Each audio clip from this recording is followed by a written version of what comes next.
que eu faria para juntar os primeiros 100 mil reais no Banco Inter? Qual que seria o passo a passo que eu seguiria? Eu separei aqui, né, 4 pontos pra gente falar. E a primeira coisa, eu acho que a gente não pode deixar de falar isso, é sobre gastar bem o dinheiro. Se você gasta o seu dinheiro com débito, com transferência, com Pix, com dinheiro, para de fazer isso, porque é a pior coisa que você pode fazer. Eu acho que existem formas mais inteligentes da gente gastar o nosso dinheiro, como, por exemplo, com um cartão de crédito. Se você não tem crédito no cartão, você pode utilizar ali o CDB mais limite de crédito, que não é o foco desse vídeo também, tem outros vídeos que eu já explico como é que funciona essa questão lá no Banco Inter, mas gastar no cartão de crédito te dá ou ponto em milha ou então cashback no Banco Inter, né? Então você vai fazendo as compras ali e de tudo que você gasta, um percentual volta para você. Eu não vou falar de todas as formas que você tem de gastar bem o seu dinheiro, porque também não é o foco desse vídeo, mas uma dessas formas é justamente utilizar o cartão de crédito do Banco Inter para ter esse cashback, para ganhar esse dinheiro de volta na medida que você vai gastando o seu dinheiro. Pode parecer pouco no primeiro momento, mas na medida que você vai gastando mais dinheiro e vai acumulando ao longo dos meses e dos anos, já é uma certa quantia que pode fazer uma certa diferença lá na frente também. Depois disso, acho que o segundo passo seria ativar o meu porquinho, né? O que é o meu porquinho? É basicamente, lembra do porquinho que você tinha quando você era criança? Você vai juntando as moedinhas, chega uma hora que você quebra o porquinho para ter acesso a todo aquele seu dinheiro. Agora você pode fazer isso também, só que de forma digital. Você vai investindo seu dinheiro no porquinho e chega um momento que você pode resgatar tudo que está investido ali. O Banco Inter tem essa opção do seu porquinho, que são investimentos que basicamente todo o dinheiro que sobra na sua conta, por exemplo, do cashback do seu cartão de crédito, ou se você usou alguma coisa lá no aplicativo do Banco Inter e recebeu esse dinheiro na sua conta, seja o do Gourmet, seja compras ali no Marketplace, qualquer coisa que o dinheiro voltou na sua conta, você pode deixar o gatilho ativado para quando acontecer esse evento, o dinheiro cai direto no seu porquinho e você já começa a render. Então, diferente do seu porquinho que fica parado lá na sua casa, no seu armário, e você vai vendo o seu dinheiro perder valor ao longo do tempo por conta da inflação, no caso do meu porquinho, esse dinheiro vai rendendo. Então, acho que o primeiro passo para todo mundo assim que quer dar o primeiro passo no mercado financeiro é ativar o meu porquinho, porque esse dinheiro vai ficar investido ali e vai rendendo ao longo do tempo. Todo trocado que cai na sua conta já vai pro seu porquinho, e isso vai valorizando o seu dinheiro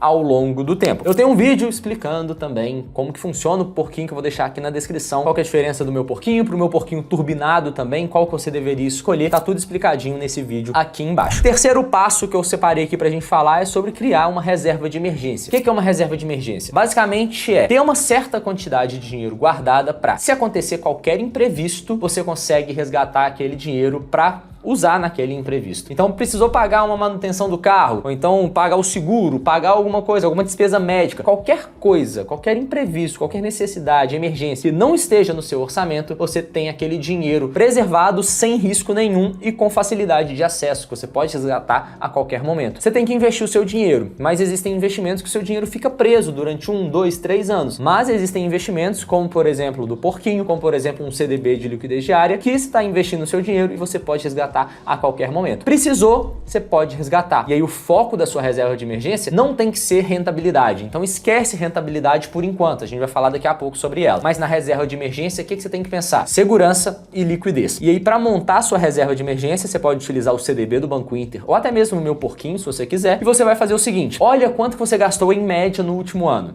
Por mês. Ah, gastei 3 mil reais por mês na média. O que você vai fazer? Pegar 3 mil, multiplicar por 3 a 6, então daria de 9 a 18 mil reais, e esse dinheiro você vai juntando no CDB ou no meu porquinho até completar esses 18 mil reais, que aí seria a parte da sua reserva de emergência. Esquece rentabilidade, foca ali no 100% do CDI, do meu porquinho, do CDB e tá tudo certo. Depois de ter completado a sua reserva de emergência, a gente chega no quarto ponto desse vídeo, que é criar uma carteira de investimentos estruturada, já pensando em acumular os primeiros 100 mil reais lá no Banco Inter. E eu falo para pensar em acumular os primeiros 100 mil reais, só que o foco principal deve ser primeiro os 5 mil reais, depois os 10 mil, 20, 50. Faz a escadinha aos poucos, porque na hora que a gente mira lá no 100, parece muito distante, parece que não vai chegar, mas se a gente olha primeiro os 10 mil, pequenas metas, pequenos objetivos, pequenos resultados, que isso vai motivando ao longo do tempo. E a gente vai vendo que ao longo do tempo isso vai trazendo a gente para mais perto do nosso objetivo principal, que nesse caso seria os primeiros 100 mil reais. E eu vou falar aqui algumas coisas de como criar essa carteira de forma estruturada, né? Pensando em alocação estratégica, alocação tática, eu vou te explicar um pouco sobre isso, mas queria te lembrar que tudo isso que eu vou te falar aqui, eu explico ainda mais aprofundado lá no MPI, que é o meu primeiro investimento, é o meu treinamento completo para você dar o seu primeiro passo no mercado financeiro, para você que já investe também, quiser aprofundar os seus conhecimentos, tudo isso eu vou te dar à mão e vou te mostrar, olha, agora nessa fase de vida que você tá, você deveria fazer isso, isso e isso. Nessa fase, para escolher os investimentos, considerando esse cenário econômico, o que você tem que analisar? Você vai analisar isso, isso e isso. Para você não precisar ficar entrando no YouTube,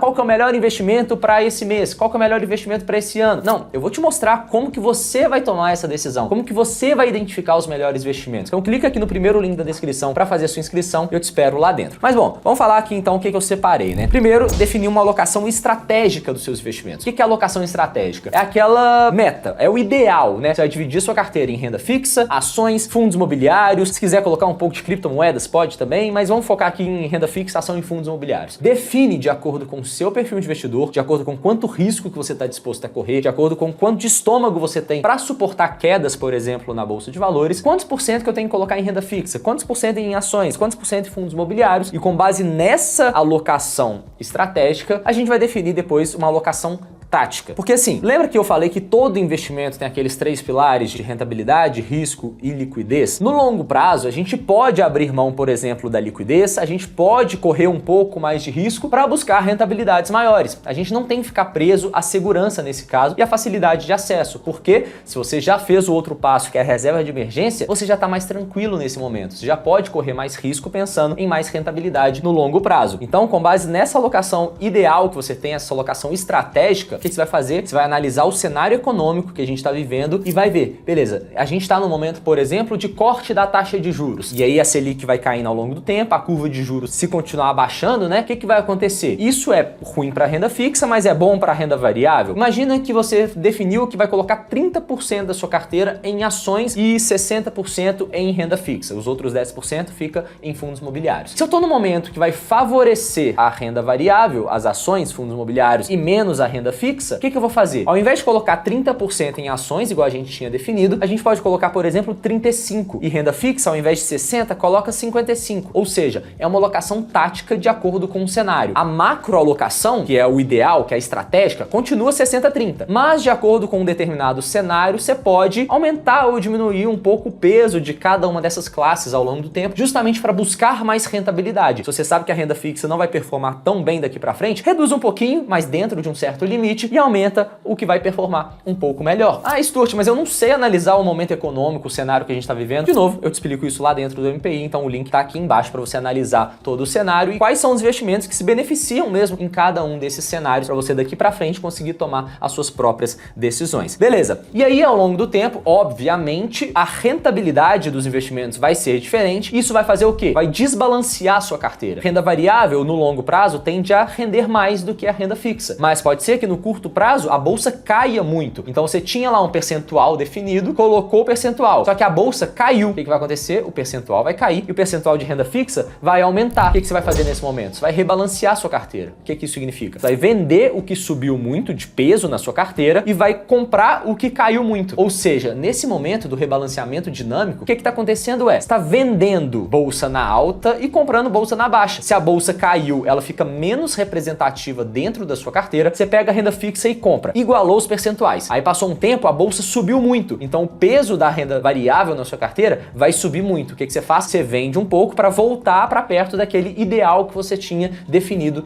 inicialmente. Isso é o que eu chamo de rebalanceamento dinâmico ao longo do tempo. E quando você faz isso, tá vendendo na alta e comprando na baixa, que é o que todo mundo fala que é o certo a se fazer, só que a gente nunca sabe exatamente qual que é a alta e qual que é a baixa, qual que é o momento certo de fazer isso. E aí por isso que você tem que definir uma estratégia que vai te ajudar a fazer isso meio que inconscientemente. Você define os pesos e ao longo do tempo você vai rebalanceando. Stuart, como que eu faço isso? É todo mês? É uma vez por ano? Isso aí tudo eu te explico também lá dentro do MPI, mas você pode definir da maneira que você achar mais confortável. Seja periodicamente, seja quando ultrapassar uma certa barreira, né? Era 30%, passou de 35%, você rebalanceia. Você define como que fica melhor para você aí. E pra gente fechar, eu queria deixar um aviso para vocês, né? Que é o seguinte, os primeiros 100 mil reais provavelmente são os mais difíceis que você vai ter ao longo da da sua trajetória como investidor. Então, não desiste. Se você começa a investir, juntou ali 10 mil reais, você vê lá os rendimentos que não são tanta coisa, você fala, poxa, isso aí não é pra mim, é só pra quem tem muito dinheiro. Continua. Só vai, acredita em mim, fecha o olho e continua investindo todo mês e confia. Você vai ver que lá na frente isso vai começar a virar uma bola de neve e depois que rompe a barreira dos primeiros 100 mil reais, depois começa a ficar cada vez mais exponencial. Vai ficando cada vez mais fácil. Então,